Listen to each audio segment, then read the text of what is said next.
अभिजित पवार, गैरहजर. मधुकर पवार, गैरहजर.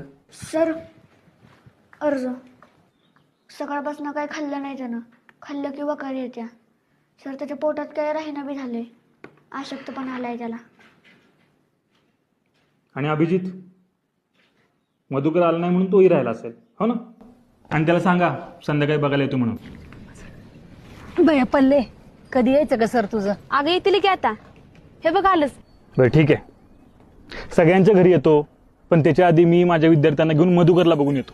बरं या तुम्ही जाऊन, थांबतो आम्ही इथं. नमस्कार या.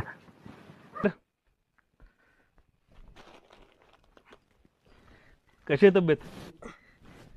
सावकाश. अरे करमलंच नाही तुझ्याशिवाय मला. जसं या तुझ्या दोस्ताला करमलं नसतं म्हणून